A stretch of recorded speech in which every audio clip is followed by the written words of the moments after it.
আসসালামু আলাইকুম রহমতুল্লাহ। আশা করি সবাই ভালো আছেন। তো আমি প্রত্যেকদিন ঘুরতে বের হলে আপনাদেরকে দেখাই যে আসলে ঢাকা শহর কোথায় কি আছে। তো তারই একটা অংশ বিশেষ এটা।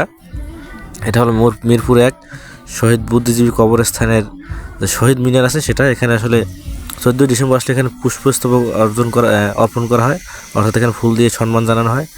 তো এখানে বহুত মানুষ ঘোরাঘুরি করতে আসে, বহু দোকানদার আছে, বহুত বেলুন বিক্রেতা, ফুচকা বিক্রেতা, চটপটি বিক্রেতা, মুড়ি বিক্রেতা আছে।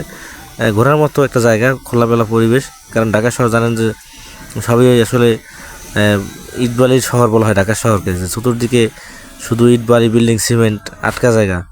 তো এরকম খোলামেলা পরিবেশ আসলে সহজে পাওয়া যায় না। তো একটা খোলামেলা জায়গা হলো এটা। এখানে গাছগাছরা আছে, আপনার খোলামেলা হাঁটার জায়গা আছে, বসার জায়গা আছে, ঘুরে দেখার মতো জায়গা আছে, পুকুর আছে। খুব সুন্দর একটা জায়গা। তো এখানে মানুষজন এখানে ঘুরতে আসে, আনন্দ উপভোগ করতে আসে, বাচ্চাদের নিয়ে আসে।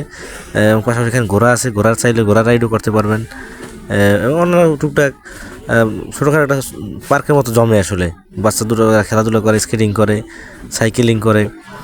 অর্থাৎ এক একজন এক এক কাজে আসে, অর্থাৎ ঘুরতে আসে। তো ছোটোখাটো একটা পার্কের মতোই বলা চলে অন্যান্য সময়। এবং বেলুন আছে, যে দেখেন বেলুন বিক্রি করতেছে, মাছ বিক্রি করতেছে, মোটামুটি জমে আসলে জায়গাটা। তো যারা মিরপুরে আছেন, মিরপুর 1 নম্বর আছে, তারা আসবেন।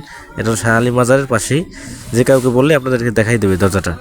তো সবাই ভালো থাকবেন, সবার জন্য শুভকামনা। আসসালামু আলাইকুম ওয়া রাহমাতুল্লাহি ওয়া বারাকাতুহু।